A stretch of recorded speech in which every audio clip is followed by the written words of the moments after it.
Hey everybody, welcome to the podcast. On this episode, I have two guests. My first guest is Dr. Kim Freeman. She is a Jiu-Jitsu Brown belt that also holds a PhD in biomolecular imaging, and she talks about her unique experience, her start in Jiu-Jitsu 18 years ago, and what it's like for her coming up and now today training as a female in Brazilian Jiu-Jitsu. I'm also joined by another guest, one of my training partners, Kerry Krawetz, and Kerry is a registered nurse by trade. She is also a four-stripe white belt, and she has only been training for about a year, but it's cool to listen to their different experiences, the different gyms that Kim has been a part of, and what have been some things that she's enjoyed and some things that she maybe doesn't enjoy as Jiu-Jitsu is concerned. And also, Kerry talks about her experience at our gym, Derby City Martial Arts, and what it's like for her, training, being somebody that came from out of town, not really knowing anybody, and what the Jiu-Jitsu community has meant for her. So, thanks for sticking around, guys, and enjoy the podcast. You are now listening to the Jiu-Jitsu Therapist Podcast. How you doing, Kerry? Good. How you doing? Oh, pretty Hey, Kim, good. I'm Eugene. Nice to meet you. Nice to meet you. Where are you based out of? I am in Indianapolis area. Okay. Where do you train? All over the place right now. Nice. All right, hold on. Let me get I left my gym a while ago, so I'm just floating around and enjoying pretty much the entire state of Jiu-Jitsu. Awesome. Kerry sent me a little bio thing of you or something, and Okay. so I'm scared. I know. Are you scared? I found it. I had found it online. Yeah. I was like Help. Kim Freeman, BJJ, and then I remembered you had like a doctorate, so I put doctor at the end there. And it came up with this really amazing article. So Kerry's Is stalker it the one status is from legit. Kimonos? Yeah. That's probably it. Yeah. Right.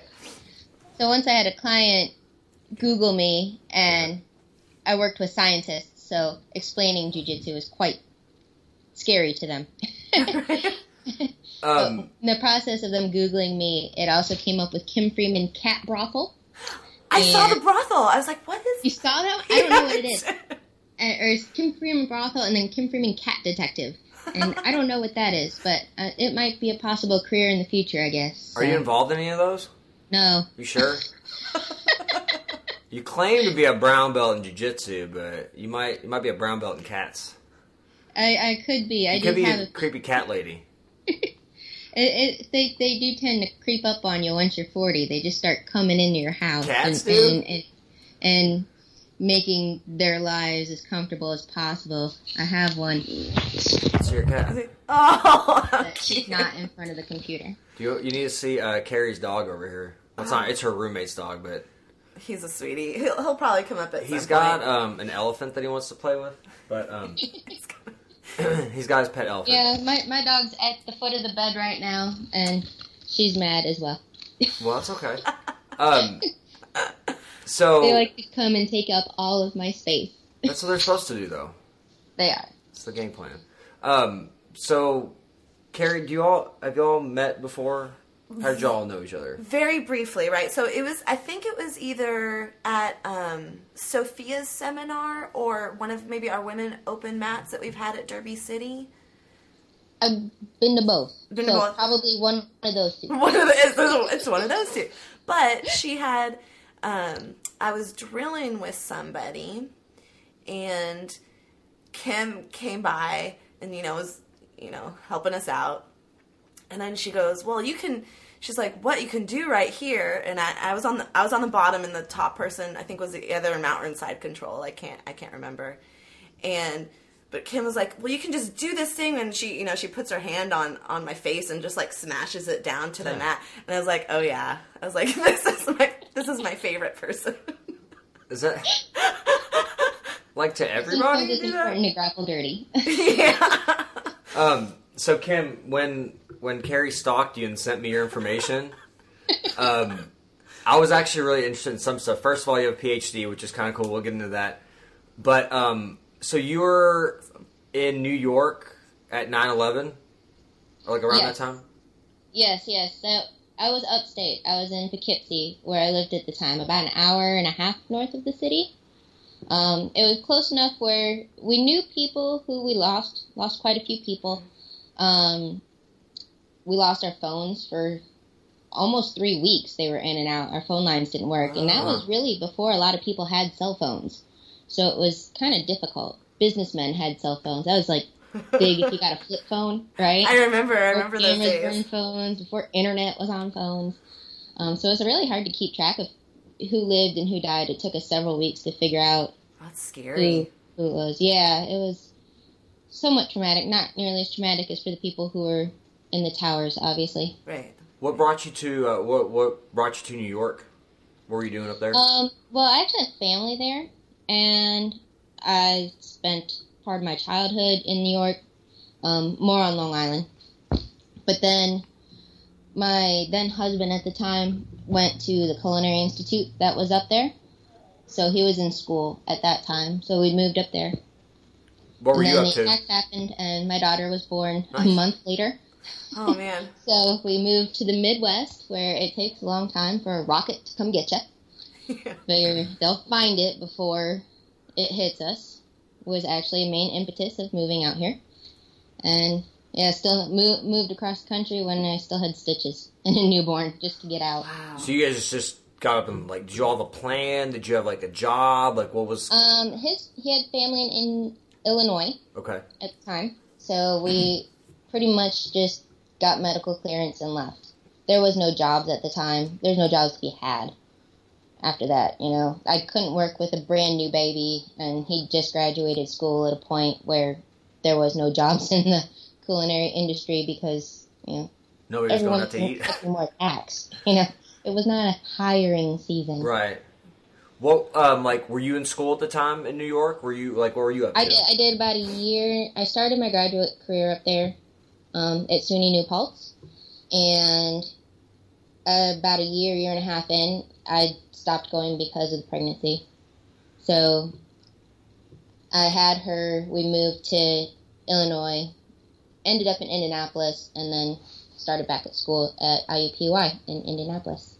Is that where you graduated from, or? Yes, I have through IUPUI. I don't know if you've ever heard of it. It's a combination, Indiana University and Purdue University in the same campus. And I got my master's through Purdue University and my doctorate through Indiana University. So you've been like all over. Wow. You got like a degree from everywhere. Yeah, go Big Ten, right? So what did you study? I kind of looked. I looked some kind of molecular something or other. Yeah. If you're not in life science, you probably would have no clue what that means. Okay. Tell us what it is. My master's is in lipid biophysics, so the study of how fats move. Mm-hmm. And I used the study of how fats move. I combined the DHA, docosahexaenoic acid. It is the main fat, the good fat in fish. Okay. That gives fish all its healthy values. So I combined that with red wine, resveratrol, which is the antioxidant in red wine. Uh-huh. So both of those are very good against cancer. And so I combined them into one molecule to like a super killer against cancer. Worked great for breast cancer. Not so good against brain cancer, which is what I was really going for, glioblastoma work. But, you know, we tried. It never moved forward. It's too cheap to make and too effective. So, really God, that's mustard, a bummer. which is horrible. But it gives you some merit into like the Mediterranean diet. You know, Right. a lot of fish, a lot of red wine. You have all these good things floating around. So when you have them individually, they both work well. When you combine them, there's a synergistic effect. And my doctoral work was mainly done in how the sympathetic nerves in the heart. You look like I've The lost fight or flight, right? Fight or flight, yes. Oh, I'm a nurse, so I know like a little bit. Okay. we both have health background, so I have a doctorate in physical therapy. So Oh, nice. Okay, good. yeah, Really? so, yeah, I'm a doctor. Call me doctor. We're doctors. What's up? Oh. So There's not too many of us in BJJ, honestly. hey man, it's all But- good. So that is how the sympathetic nerves in the heart move around the scar tissue after an infarct. Okay. So I did mostly deep tissue imaging of live heart tissue, and so took a mouse heart in mouse. That's really so after an infarct or after a heart attack, right? Essentially. Right. So we would take a mouse heart, force it to have a heart attack, tie off a vessel so it would scar and about look to at how the go nerves after us. move. It was pretty wild. That is so awesome. Like, what was your passion? Like, what was your drive to get into that? Or, I mean, obviously, fighting cancer. I mean, that's like very, very commendable. That's something so many people deal with. But so many people do it, and we're still so far away from answers. Every cancer is so different. And most of it was not probably for the reasons you would think. I had gotten into the cancer research mostly because I didn't know what I wanted to do, and I was actually interested in the lipid aspect of it, and fell into the cancer research. So it was kind of by accident. In the process of doing that research, I started doing some imaging. One of the projects involved with that to test how well the molecules were working was to inject dye into a single cell and watch how it spread throughout neighboring cells as basically a way to look at communication between cells. How fast would it move, right? So if you have the DHA, the resveratrol, and then the combined unit, how much faster does the combined molecule allow communication between cells to happen? Right. So essentially... That took some imaging, and I fell in love with imaging. Okay. So I did an imaging project for my doctorate, and that's how I ended up in the heart care. That's awesome. Like, I'm like, we could talk about this, honestly. I'm very interested. Do you like... Most people aren't, but it's still fun. Well, like, here's the thing, because a big thing of, jiu-jitsu and everything, just being healthy is diet. So, like, what do you... First of all, I want to come back for a second. You said it was too cheap and too effective. Yes. I work in healthcare. Obviously, Kerry does as well. I'm a PT, and obviously we probably see things that could be done better in the healthcare system. But like, why do you think it didn't take off? Or well, there's a combination of things that, and to get anything past the FDA takes, I don't know, and it probably depends on the type of treatments that are involved. It would take 30 to 50 years and billions of dollars to get something passed through. The profit margins to be made on a molecule made of natural elements is much lower than a synthetic molecule, okay? Because natural elements degrade over time. They'd have to be preserved. You have, you just have more limitations than with a synthetic element, okay? So the profit margin would be smaller on a natural-born substance that could be used to fight cancer. Right. If you were going to turn it into a therapy. But isn't the whole point to get rid of cancer, not make money? I mean, essentially, that's the whole point, right? I think it probably depends on who you are. Getting rid of cancer, absolutely. No one wants to deal with cancer. No one wants to lose another loved one, ever, right? More birthdays is a better thing. Sure. If you are the head of a pharma company, your goal, obviously you do want to get rid of cancer, but you'll have to make a profit in the long run. You have to raise that company, and you have to use those profits from drugs that have been created to make new drugs. Right? So this is government funding for stuff like this is minuscule at best. I think the NIH, they pay for basic science stuff, but I believe the pay line is 12.6%. 12.6% of scientists are funded right now for research. Yeah. Wow. If you go into a field where only 12% of your people get paid, it's not an effective field. Right? You're not going to go to work if you only get paid 12% of what you should get paid. You're not going to have a career if only 12% of people in your field, function, right? And that's why I kind of had to leave that aspect of science, because at 12%, people are not making very much money. And I'm a single mom. Right. So once you have, daycare, car payment, house payment, things like that, and you're making $24,000 a year, it's not feasible to sustain your life. No. So Kim, what do you do now for work? Like, what's your career now entail? I stayed in a similar field, at least. Right now I sell microscopes. So I sell everything from the little things that a doctor would use to the big laser-controlled whiz-bang microscopes that research. Awesome.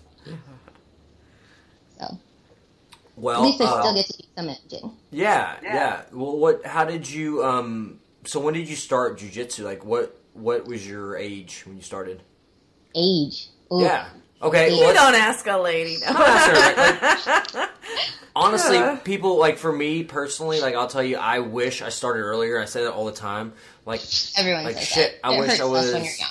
Yeah, I wish I was like 18 or 17 instead of like 25 when I started. You know, I'm 34 now. Exactly. Or am I 34? 33. I don't even know how old I am. I think I'm going to be 34. So, you know, and I was like, shit, I wish I was doing jiu-jitsu so much sooner. But like, so what kind of, when you started, I mean, and you're a brown belt, correct? Yeah. And so when you started, what was the motivation? What was like what was the environment like? Oh, the environment was very different. I started jiu-jitsu in October of 1998. And women were definitely not a major part of the scene. I was probably the only woman in my gym for, off and on for, maybe 15 years. God, that's a long time. It is a long time. To be by yourself. So a little secret, because of that, I didn't like working with women for a long time. They would come into the gym, I'd be stuck working with the new person. I mean, now I like working with the new people. Right. But then, when you're blue, purple belt, it's annoying, right? Sure. And so you're working with the new people all the time, and they're just going to leave in 3 months anyway. Right. So it was hard in that respect. Femininity was nothing. It could not be shown at all. You walked into those gyms, and you had to act like a man. Now, maybe in other areas where people were in gyms that had a couple females, maybe in the cities. I know plenty of people at that time maybe had 2 or 3 women in their gym. Like Garcia's gym had a couple. Bigger cities that had a higher concentration of people, you can get a couple women in the gym. But I was always in the suburbs and never had that opportunity. Right. So even coming to Indiana, I'd taken 15 months off when I had my daughter, because healing from something like that is horrifying. But, so 15 months off with the pregnancy and healing, and then I came back, even in Indiana, still the only woman in the gym. And there was a couple gyms around that started to have other women in them, but we would never talk or get together. So it wasn't until the last, I believe about 3 years ago, that we started actually getting together and spending time together on the mat. And it's grown tremendously. We had a few of us kind of got together, started, AJ Klingerman started the Women's Midwest Grappling Network website. And we had a seminar, Tim Sled, a black belt through Atos, very, very confident man. He had put together a week-long workshop for his group and dedicated an afternoon to women's only. Turned out to be about an hour, and 5 of us showed up. And that was the biggest group of women on the mat I'd ever seen. Whoa. I think 3 of us are still in jiu-jitsu. About that same time, also, we had a young, just phenom on the mat, Nikki Sullivan. She started a women's only open mat at her gym. I'm not sure which came first, the workshop or the first women's only open mat, which was small, then it grew. Right. That was down in Bloomington at the time. One of the benefits of Bloomington, Indiana, having the Indiana University at it, they actually started a jiu-jitsu minor. So anybody could take jiu-jitsu and get a minor in it. That's freaking awesome. No! Physiology and then actual mat time. That's awesome. Which has grown tremendously, the area. Now, I think it helps, especially bringing women in, because it's less scary. Right. Start in an academic environment. And so that was huge. Bloomington has a strong women's component to it right now. Wow. And it's just been growing and growing and growing. So we started having women's only open mats since then. Now we have a couple schools in the area that actually have weekly classes that are women's only. And we started spreading the women's only open mats out to different areas. They're starting in various cities around Indiana, and we're hoping to grow it even farther. That's cool. Kim, you kind of mentioned a couple things, like when you walk into a gym, you have to kind of like lose femininity. Like, what was that? Yeah. What does that mean, or what did that mean to you? Like, how did you have to act? And also, like, what was your motivation? Like, when you just why did you decide to jiu-jitsu? Why did you just walk in a gym where you're going to be the only woman there, probably, for the most part, an easy target for people, being a little bit, physically men being stronger, and you being a woman, they're like, well, maybe you don't belong in our sport or whatever, and maybe try to push you out. Like, what was that? Oh, yes. I've had a lot of that. People who've met me admit that I might be just a little stubborn. I don't like being told what I can and can't do. My parents raising me supported and hated that aspect of me, right? As a teenager, a stubborn teenager is a difficult thing to handle. But I didn't think of it as going into the gym as being the only woman. It really didn't even cross my mind. I actually fell into jiu-jitsu by accident, like most things in my life. I was going for an Aikido class because I wanted it for self-defense. I'd never heard of jiu-jitsu. The owner of the gym at the time had told me if I wanted self-defense that I should try that jiu-jitsu class. And when I went, first week free, I went, and I believe it was my first day. There was a man there. We called him Little Dan at the time. He was my size, right? Maybe even smaller than me. He'd only been going to jiu-jitsu for 3 days. And to prove that this was a self-defense art and had I needed it, the instructor had Little Dan, so 3 days of experience. Little Dan was to get me to the ground and mount me. And I'd had a lot of self-defense classes in college and whatnot. Mm-hmm. So I thought, I'll be all right. No, seconds. He had me on the ground and mounted in seconds. I was allowed to bite, kick, scratch, you name it. I couldn't do squat against Little Dan, whose 3 days of jiu-jitsu had him on top of me.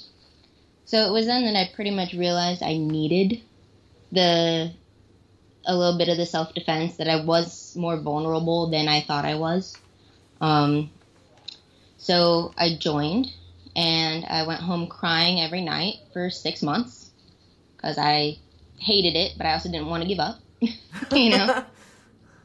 And it was not a very welcoming environment like it is now. I think that first year or two was one of the worst years I've ever suffered at the hands of other people. People were mean. They were very open about not wanting me in the gym.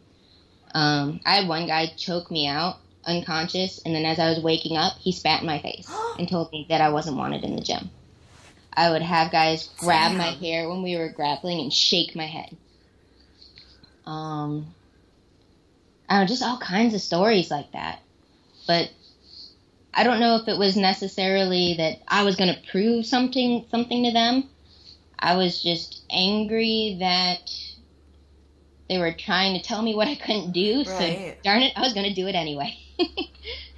It's like I hear stories like that because I've only been doing it for just a little bit over a year now. Right. Yeah. And I hear all these horror stories, and I'm so thankful. And even now I hear, even as welcoming as it is now to women, I think, you still talk to some of the other girls, even some of the newer girls at maybe some of the other gyms, or, have been out of town or have had different experiences. And I'm so thankful that I think that I started when I did, that we had women like you to sort of pioneer the way. And then also that I work with such an awesome crew. You do. You have a great group. Yeah. And there's a lot of good groups out there. It's becoming so much more accepted to have women on the mat, that I think as our online presence grows and as we have women in most classes at a lot of gyms, even if it's not a lot of women, but one or two, it becomes less of a stigma, right, which makes it easier for other women to join. Yeah. When I started jiu-jitsu, I was in tournaments against men.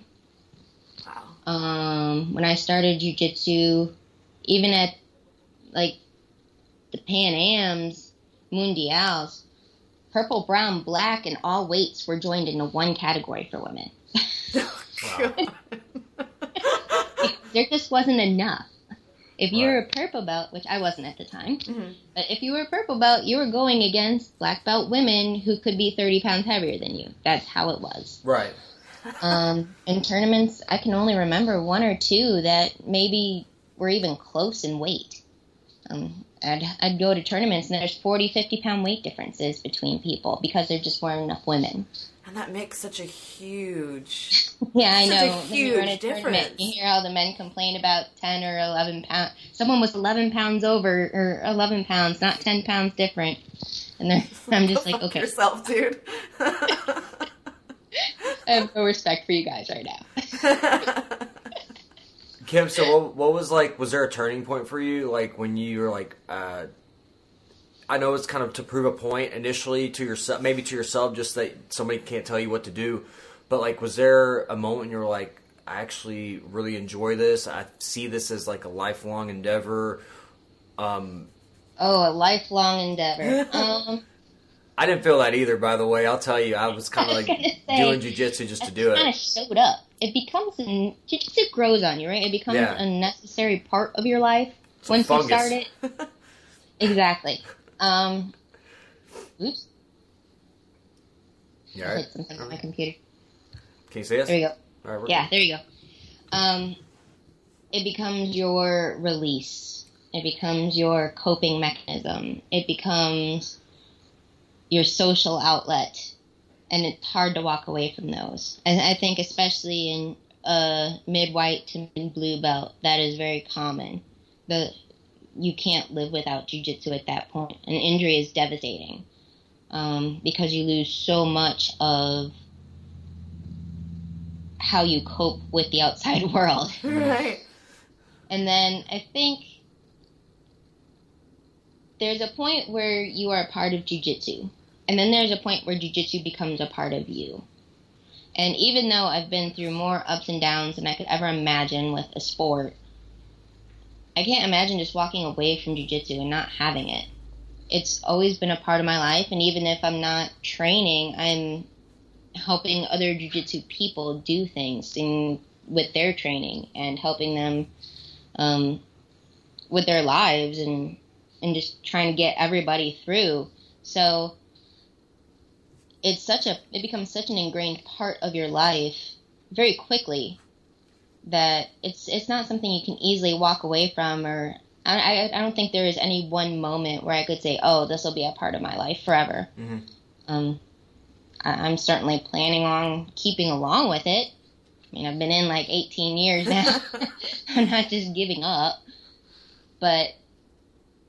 And eventually I'll probably stop being on the mat. I can imagine not doing this at 70. I hurt now. A lot. I think we all do, for sure. We all do, right? Yeah. Exactly. So I'll probably be involved in some way, somehow, because I know all kinds of jiu-jitsu people. I just may not be in the mat anymore in 30 years.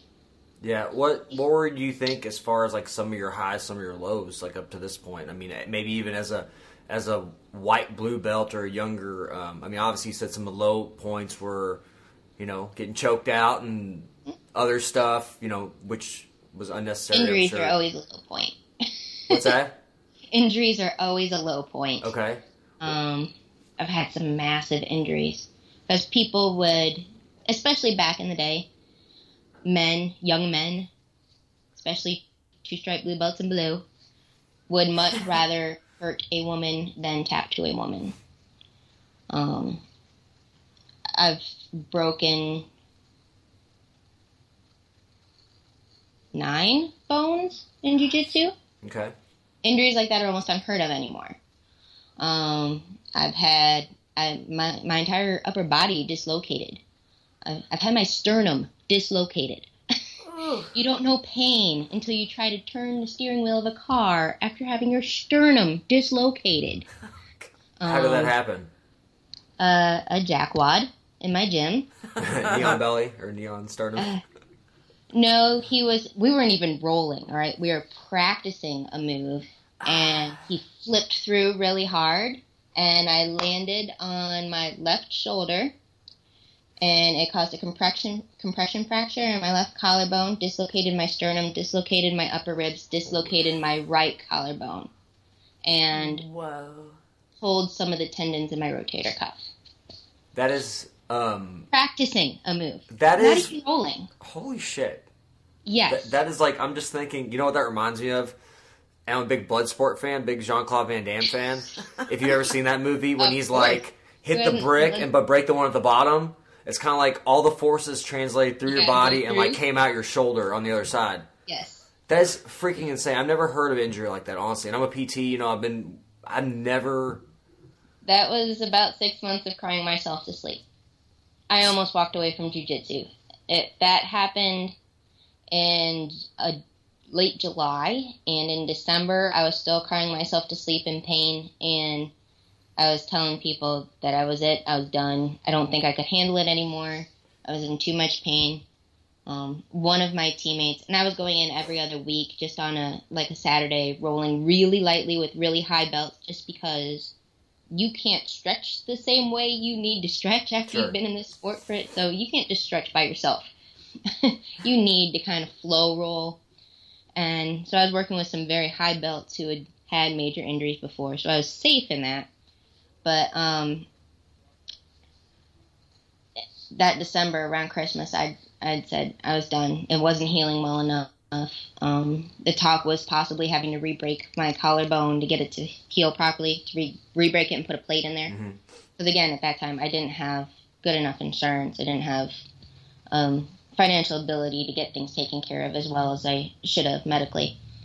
And one of my teammates had said, just give it another month, okay? Just take off time. You've been in this too long to walk away.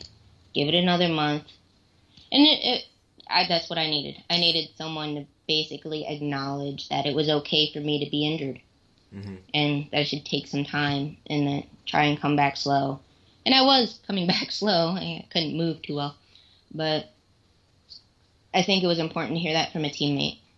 Kim, was there any intervention, like, on behalf of, like, either, like, the instructor or the gym owner when, you know, especially throughout your early years? Time.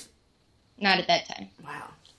The man who did it was one of the kinds of jiu-jitsu people who would come for 3 months and then leave for a year. So, I mean, we had enforcers on the mat. Some of my gym boys did beat him senseless after that. Good. In jiu-jitsu. Yeah. Great. Jiu-jitsu-wise. They tapped him like crazy after that. But that was it. And eventually he left. A few years later, he actually came back to the same gym and was accepted back and promoted. His apology to me was actually, I'm sorry you fell wrong. Do you feel like there was intent when he did that? Like, was he... Oh, yeah. He was known for hurting people. What was he, like, just trying to prove a point? Or was it because you were a woman? Or was it just in general? It was worse against me. He'd hurt me before. Not that bad.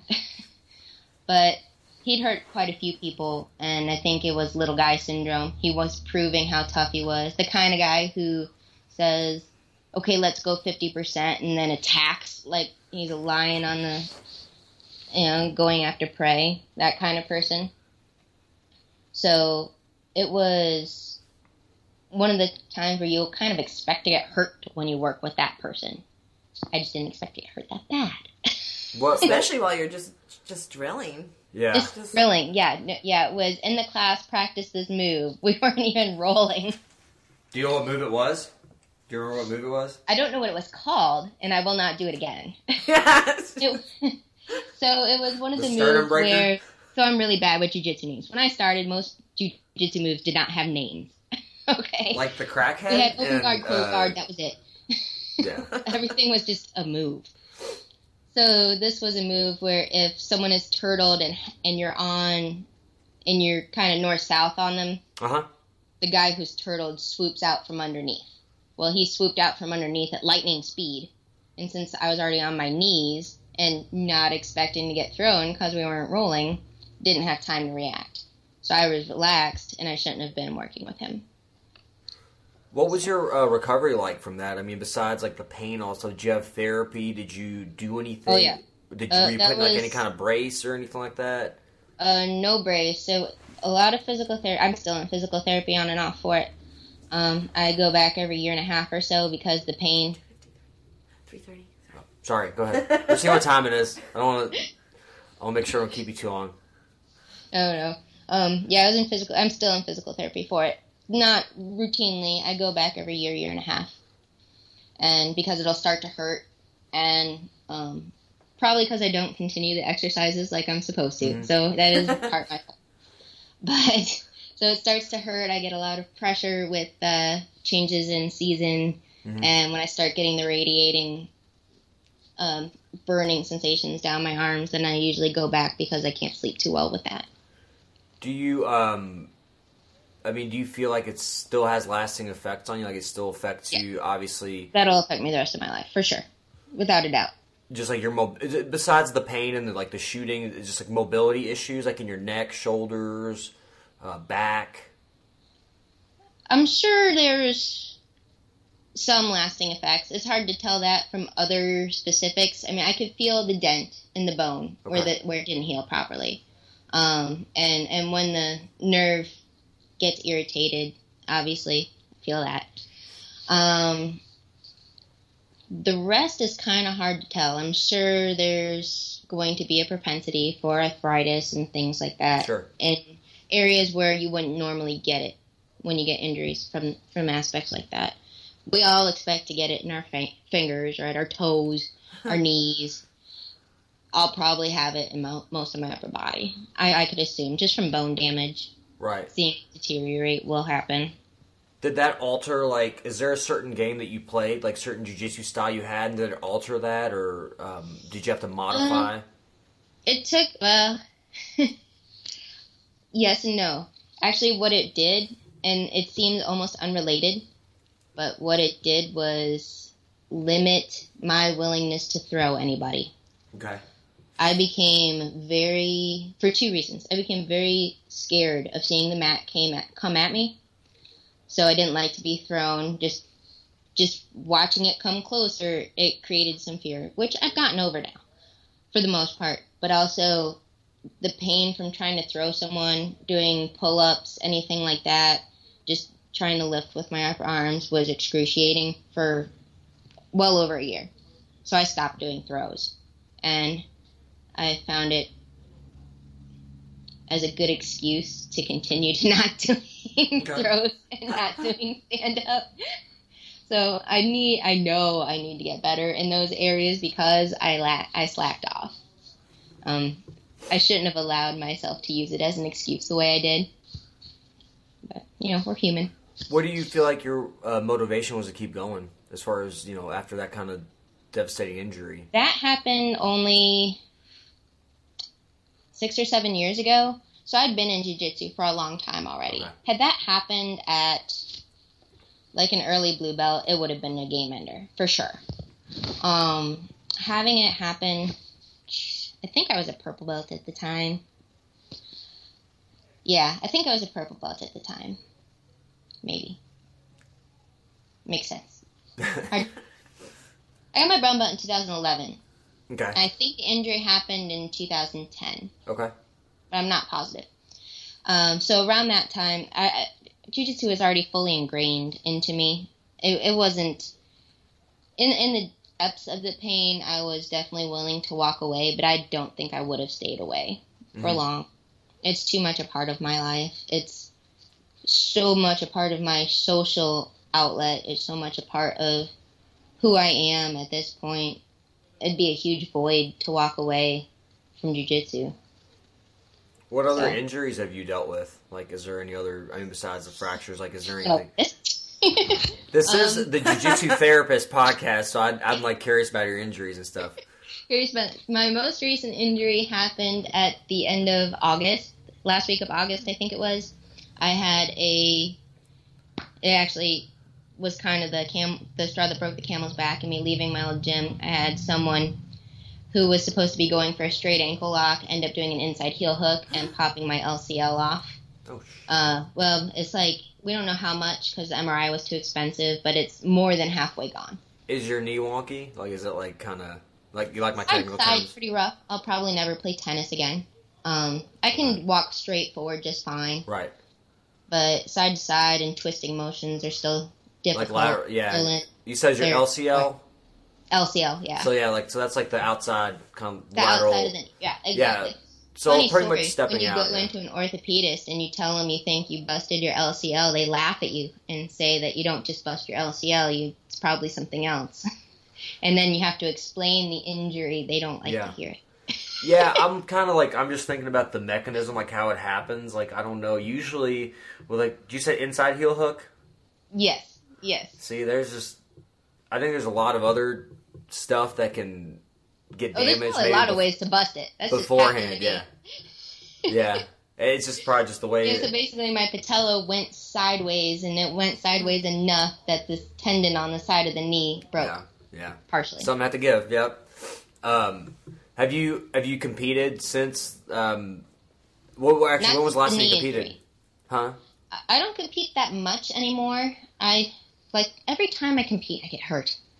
The last few tournaments I have been to have mostly been as favors. I get told a week in advance they have someone and they need a warm body, so there's no preparation time.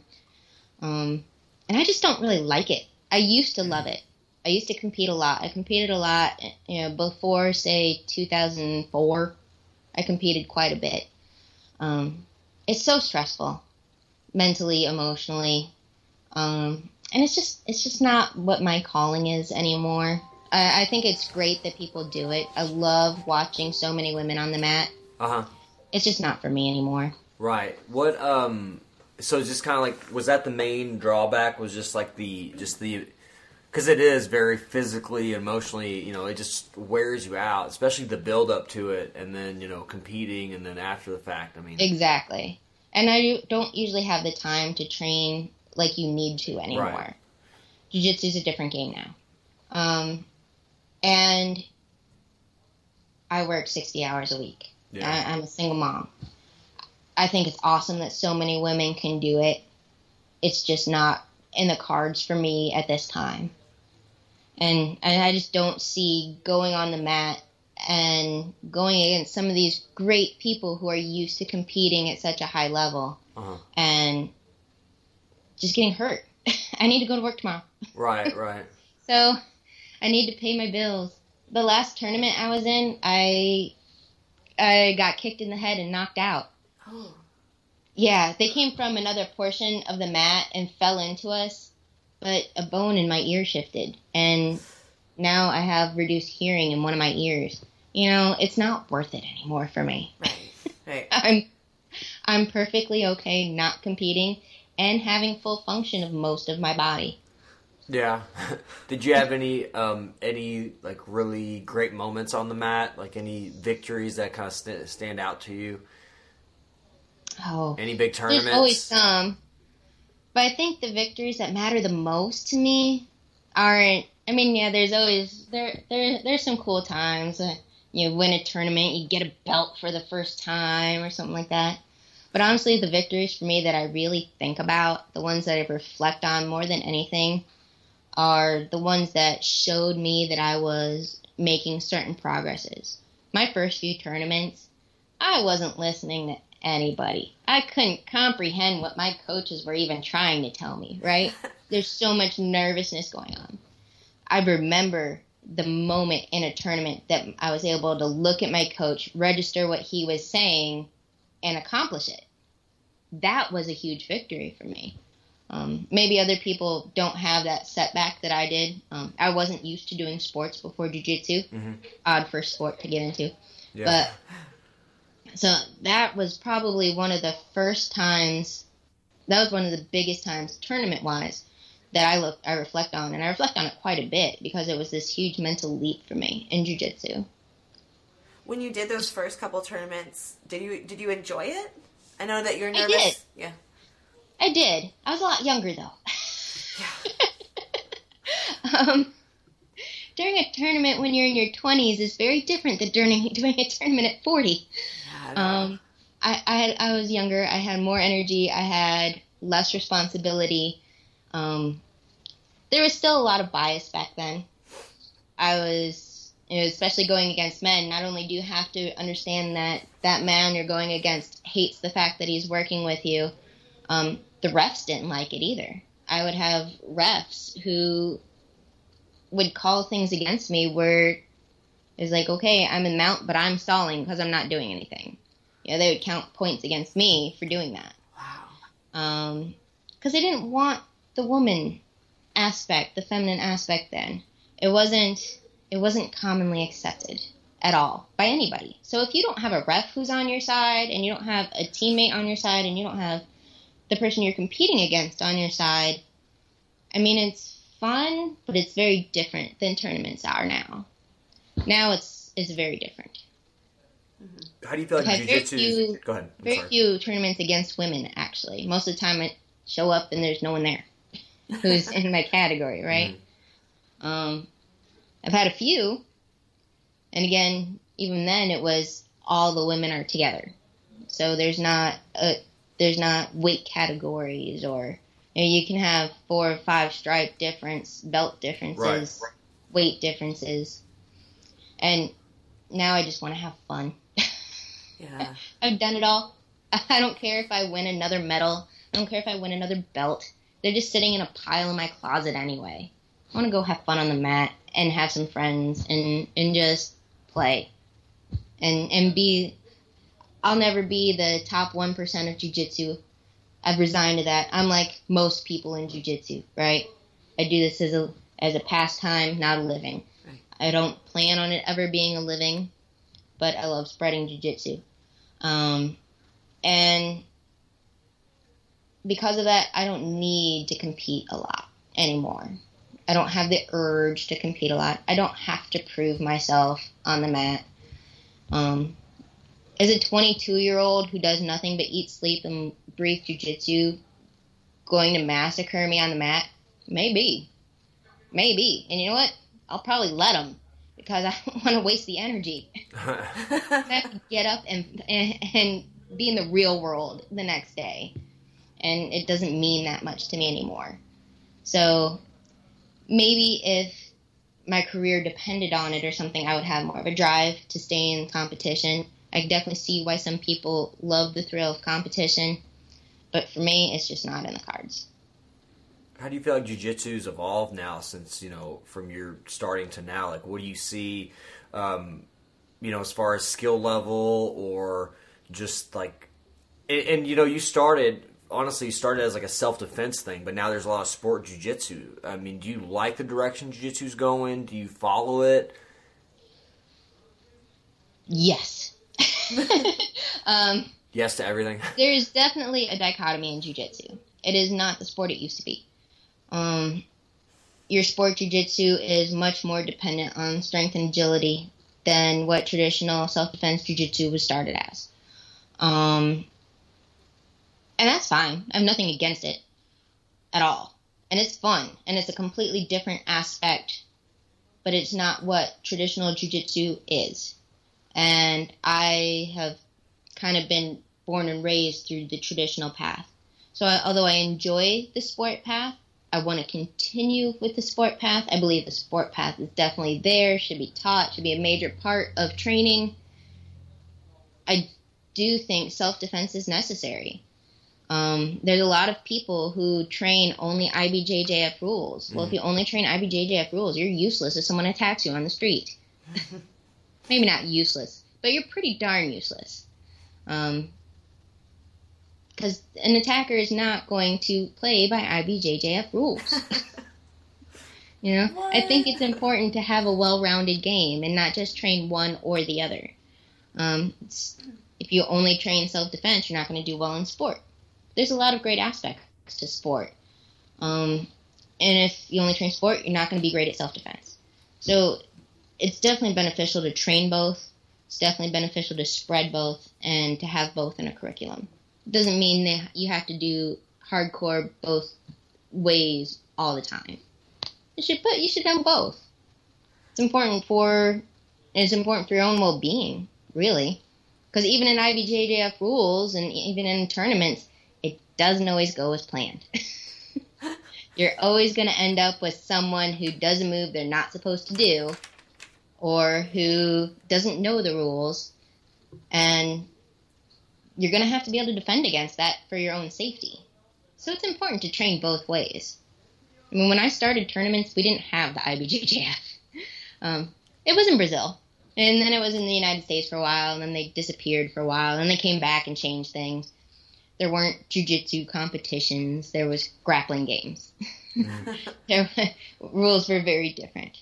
The rule book went from, a page or two to being a book and week-long seminars just on the rules. The game has changed drastically. With that has come safety, which is important. People don't get the kind of injuries that I've had much anymore, which is important in keeping and retaining people in jiu-jitsu. Mm-hmm. So there's definitely good aspects to it.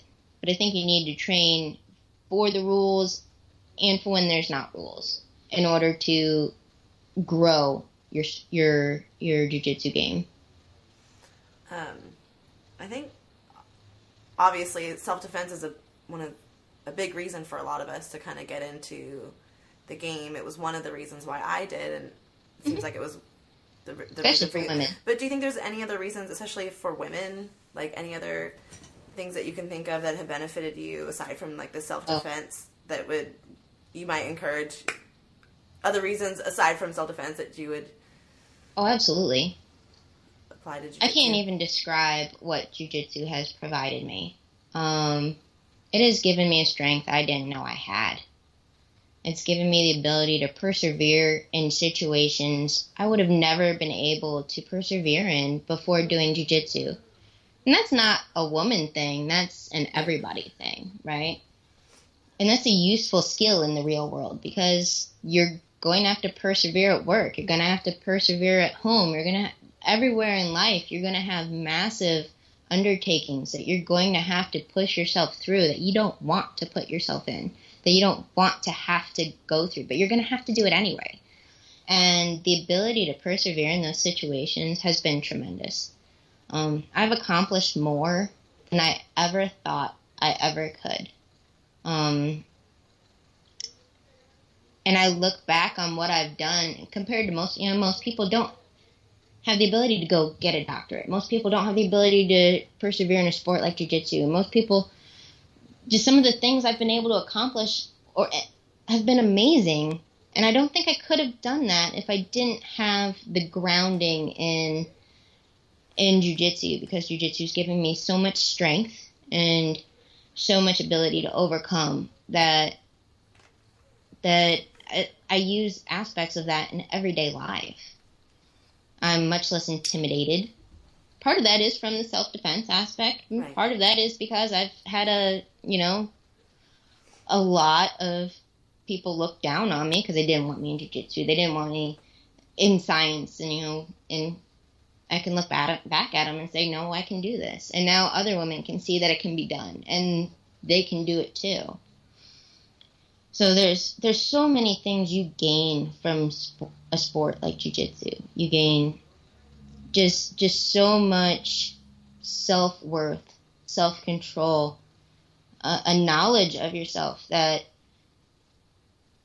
you probably wouldn't even know to look for without something like jiu-jitsu, because you're not put in situations where you have to deep down look at what do you want as a person. Do you want to continue? Do you want to continue dealing with these situations?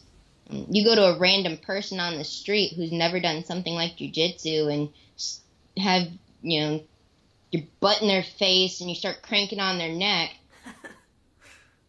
They're not going to react very well to that, I don't imagine so.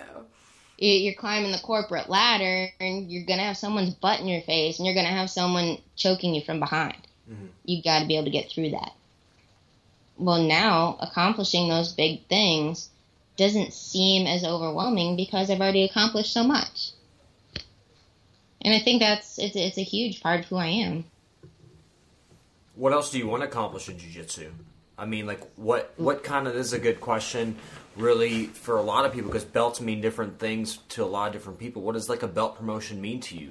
Some people, it doesn't mean anything. It's just a belt, just a colored piece of fabric. But some people, what does that mean to you to get promoted, to be where you're at, and what do you still want to accomplish in jiu-jitsu? Oh, at this point, Well, first off, yes. Awesome. So, the highest, probably one of the highest points in my life, other than the birth of my daughter, one of the highest points in my life was getting that blue belt. That blue belt meant so much to me. It was such an accomplishment. It was one of the best feelings in the world to get a blue belt. It was just amazing. Nothing has come close to it. My purple belt, I was frustrated to get my purple belt. I was a blue belt for 7 years, a purple belt for about 6. Mm-hmm. Again, another way the sport's changed. You don't see those kinds of numbers anymore. Nope, not too much. So I was frustrated to get my purple belt. I really could have cared less about my brown belt. It was just, by the time I'd gotten my brown belt in 2011, I'd been in the sport long enough where it wasn't going to change anything I did. And the same, like, eventually I'll get my black belt.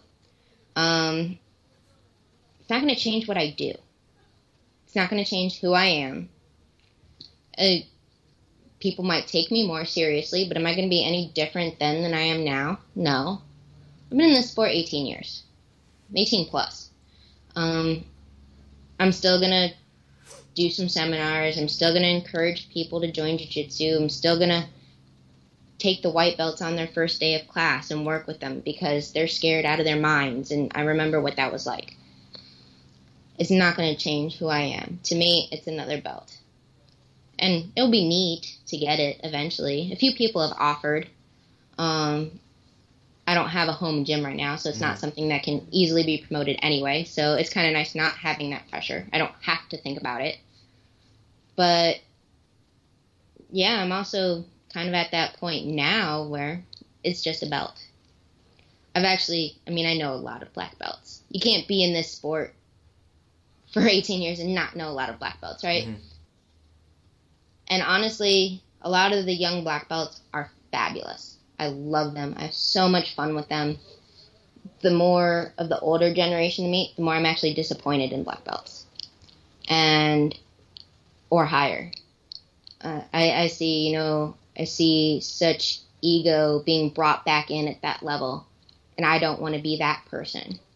So if I stay a brown belt for, what year is this? 2017. So I've been a brown belt now. I'm on my 6th year. If I stay a brown belt for another 5 years, but I remain the person I feel I am, because I don't feel like I have that condescension or that ego.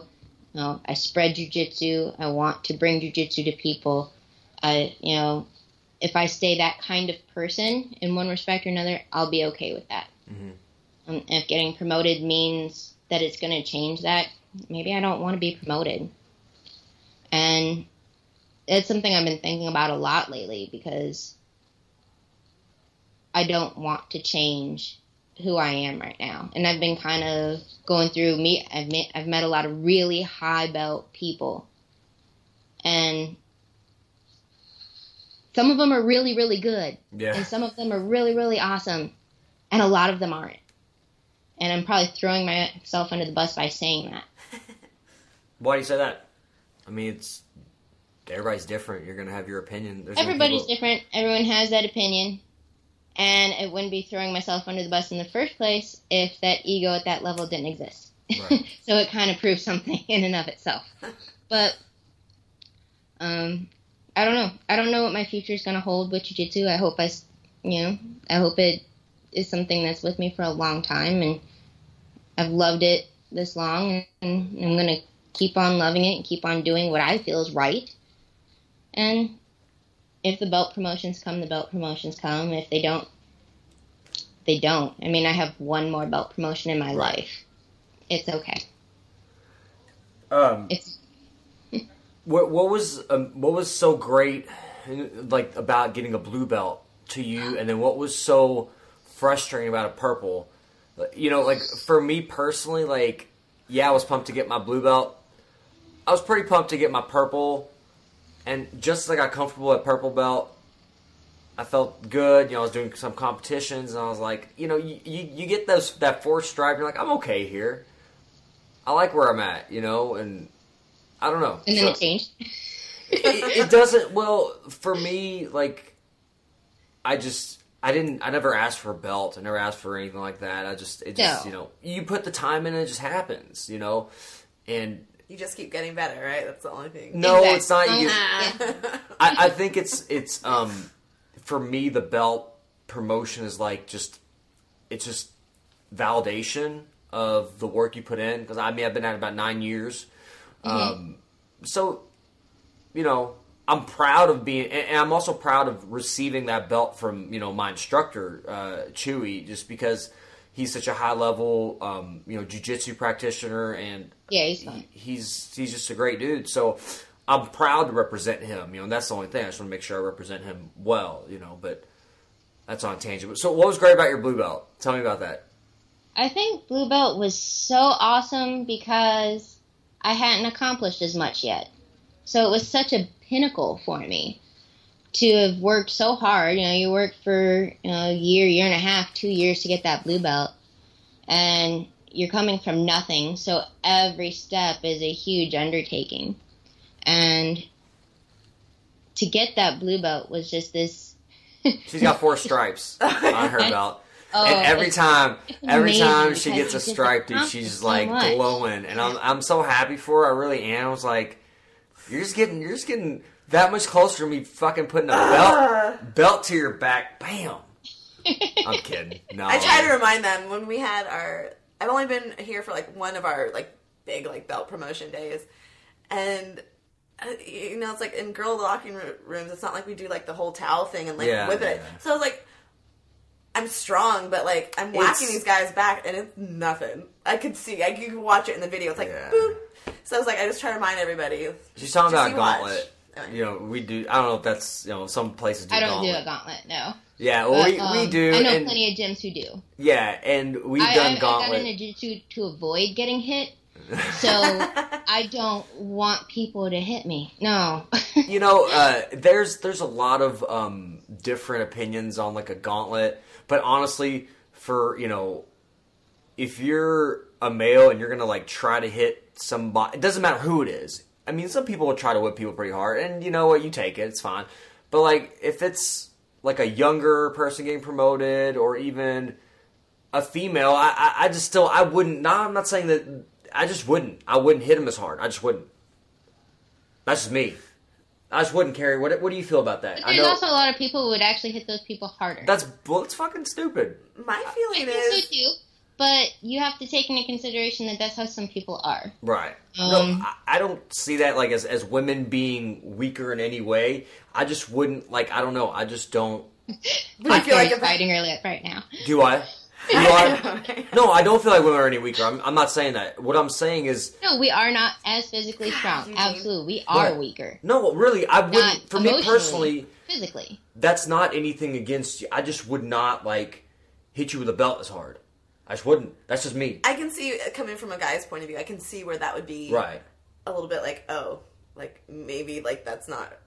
Like, actually, like, striking somebody. Right. Actually striking a woman with something. Like, I could get, like, why you want to, like, ease up on that.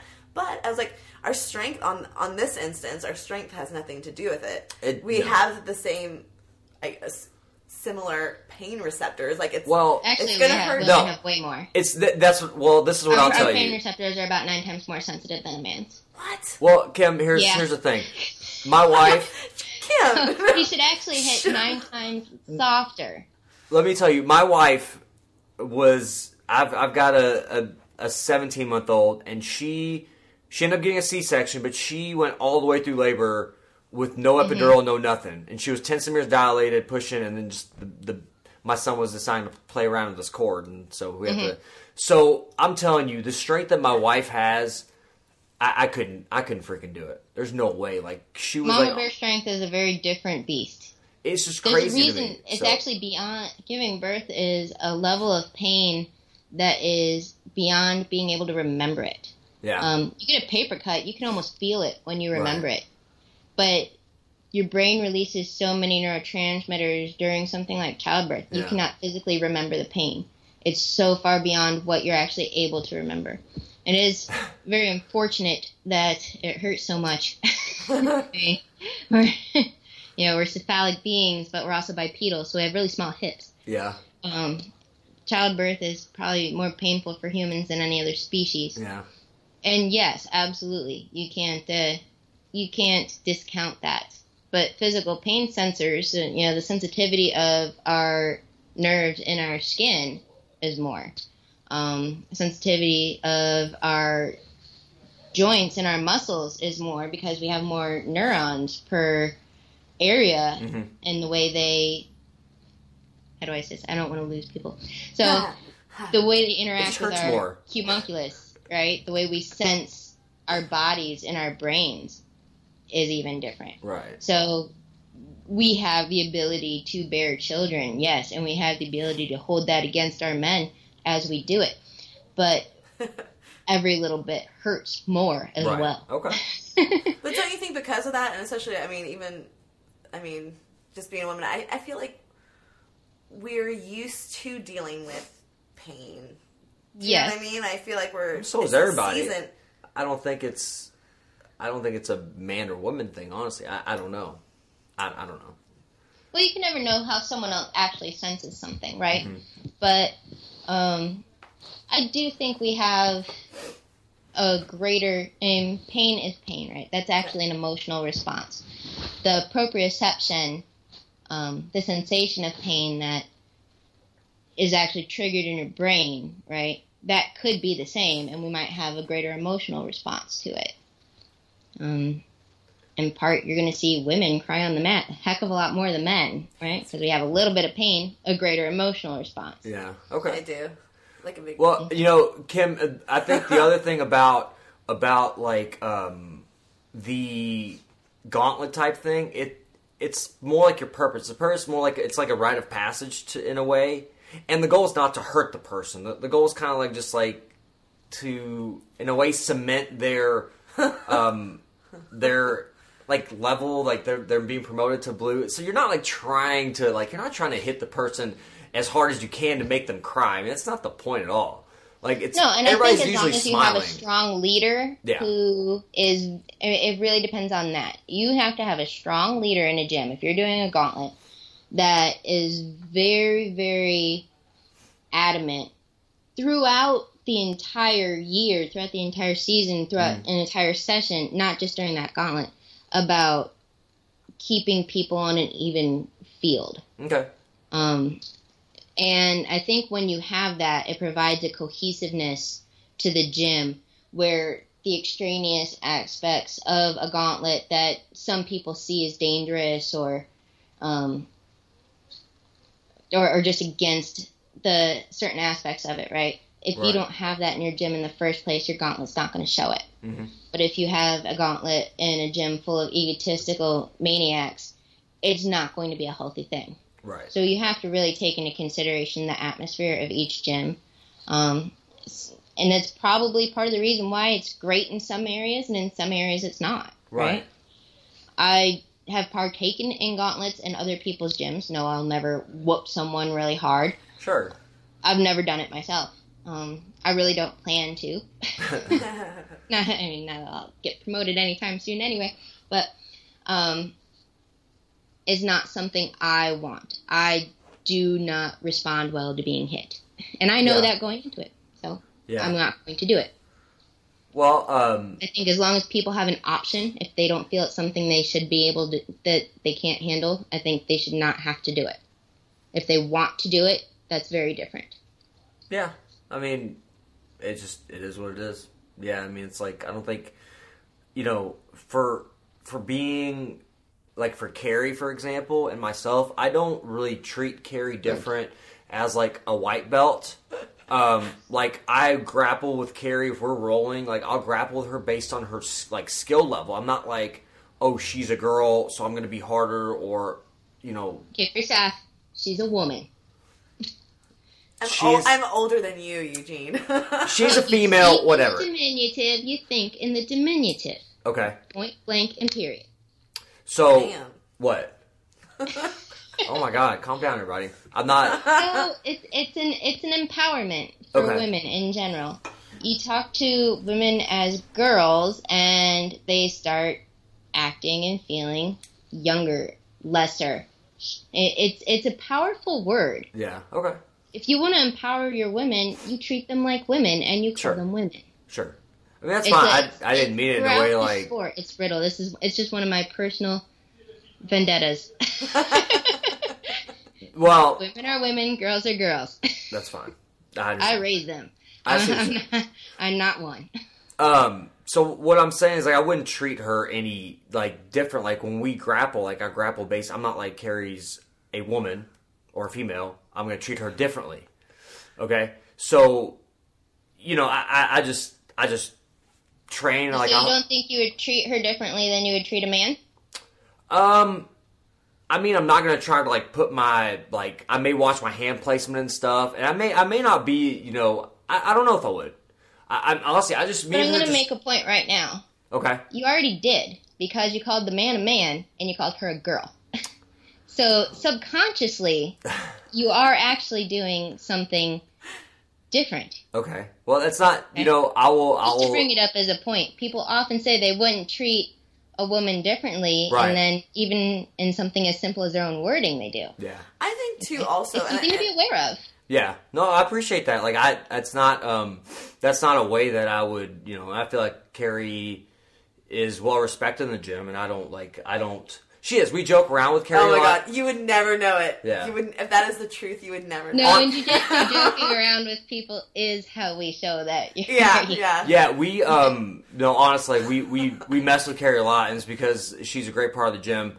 And we've all said dumb stuff. Like, I'm one, you know, like, I'll be one to say, like, if I use the wrong terminology, that's something that offends you or not, or just something you don't agree with. Like, if that's my intention, then I'll say it's my intention, but it's not. You know, and I respect Kerry as a, you know, as a woman and as a jiu-jitsu practitioner, you know what I mean? And I think that it is important for her to feel like, you know, like she is one of us. So, like, as far as grappling goes, like, I'm not going to treat you necessarily different. Like, if we're going, like as any white belt level, because you can beat men at your skill level at white belt, you know what I mean? You can.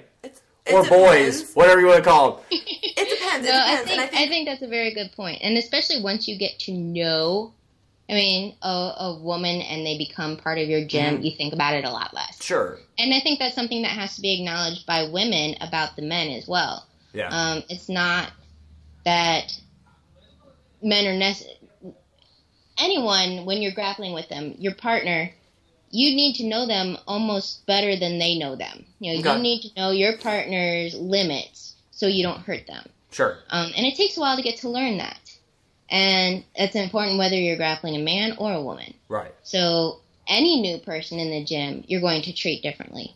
And I think women in general take that as, well, I'm a woman and he's treating me differently. Mm-hmm. Well, so also it's something to be aware of. I think like a size and a strength. Right. Just naturally. Oh, absolutely. You know, like he's not going to pound, a man is stronger. It's how it is. Yeah. You know, if you have a 150-pound man, he's going to be stronger than a 150-pound woman. Right. I would much prefer to grapple the 150-pound man than a 190-pound man. Right. Ain't that the truth? Yeah, I agree, Kim, as far as like the feeling out process. Like, you know, first day Kerry comes in, I'm not going to like joke around with her or, you know, mess with her the way that I do now, you know, that she's been training with us for a while. So it is, like, I think it's, the first class Kerry did, actually, I'll tell you, I'll never forget this. This is pretty funny. We could probably end on this because you probably have to go. We were doing, so it was like Kerry's, like, first week or something. We were doing north-south.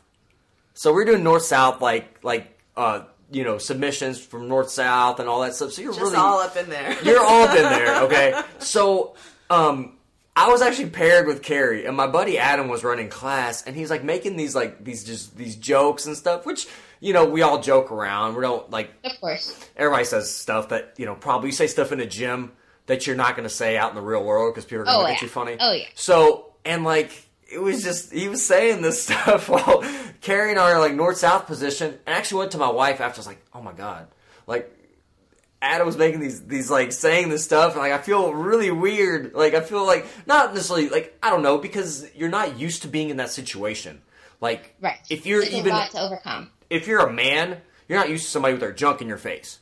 You know, it doesn't matter. You know what I mean? But when you're on the mats and you've done jiu-jitsu, you're used to that. So it kind of like women aren't really used to that either. Exactly. No, I'm just saying it doesn't matter.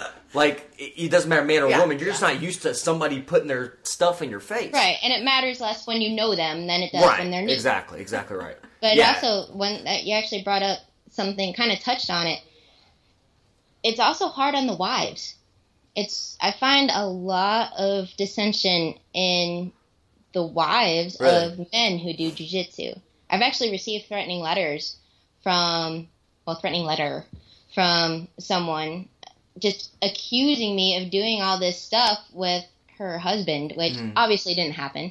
I've never been with anyone in my gym in a romantic way. And they just naturally, it's hard on the wives as well. And I highly, highly, highly recommend for married men to bring their women to the gym, to bring their wives to the gym and meet the women in the gym, and to hang out outside of the gym. Right. And to get to know each other. I wish more places would do things like that, like gym get-togethers. Right. Because it's hard on the wives as well. And even if they don't end up doing jiu-jitsu, because it's not made for everybody, but even if they don't end up doing jiu-jitsu, it's important to make them know that they are included and that this is not a sexual type relationship in any way, shape, or form, because it is really hard for them to be in the situation they're in as well, because they're not used to it. Right. To separate those two. I have always wondered about those dynamics, especially because, just being an adult woman and being a single person, and, I'm amongst, my friend groups with a lot of married couples and a lot of married men in the gym, and I've always kind of wondered about those dynamics and if that is... It can be quite difficult. Because if you don't, if they have a lot of my never done friends weren't married when we started jiu-jitsu, and now they're married now. So, I actually have a funny story I should tell you, just because it's hilarious.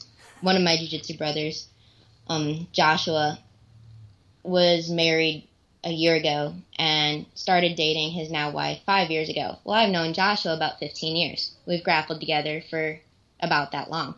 And the first time his then girlfriend spent the night at his house, she touched him or something in his sleep, and his instinct in his sleep was to say, "Kim, stop." Oh my God. No. So she has to now deal with him in his sleep, innocently. Innocently? Explain Yeah. that, yes, sometimes he would get wet bullied by this girl named Kim. It was difficult. Now she's one of my best friends. Yeah. But it's hard. Well, it's hard I try to be super open with my wife. I try to include her. I mean, obviously she's not as passionate about jiu-jitsu as maybe I am, but she does have an understanding of it, and I try to tell her about what goes on at the gym, and she's we do have get-togethers. We got I think we all got together last weekend and just hung out, and I think that helps a lot. Sure, and she loves hanging out. Like, she likes hanging out with Kerry and Chewy's girlfriend. Yeah, she's way more awesome than I am. But she is. You make sure to tell her that. Yeah, just tell her that on a regular basis. Yeah, she's awesome. But she's if she wasn't so understanding, I think jiu-jitsu would not be, it would be like you said, it'd be something that we look as a point of confrontation or something that's negative, and it's so positive for me, getting energy out or whatever, and she knows that when I don't train, I'm more irritable, more grumpy, and then when I am, after I do train, she she knows I'm in a better place, and and I know it takes spouses a while to get to know that, and once they acknowledge it, and once they accept it, they start to see how positive it is for you, then it's a lot better. Right. But it takes a while to get over that hump. Yeah, and I think, part of my wife, I was training when we had met. I was already I was a white belt, but I've been training for a couple of years. So she kind of, I was already into it, and so I think it kind of came with a package, so to speak. Right. It was just part of who I was or what I did. So, Kim, I think you probably have to run. Yeah, probably, just because, I've got workers here working on Okay. my house. Would you, because I had 2 pages of notes and stuff I wanted to talk to you about, And if we got some time, maybe like next week or two or something, if we can kind of do like a part 2 or something, would you be all right doing that? Awesome. Thanks again to Kim and Kerry for joining me on the podcast. It was awesome. And thank you guys for tuning in. I appreciate the support, and check more podcasts out on iTunes and Stitcher and also the JiuJitsuTherapist.com. Thanks, guys. We'll see you next time.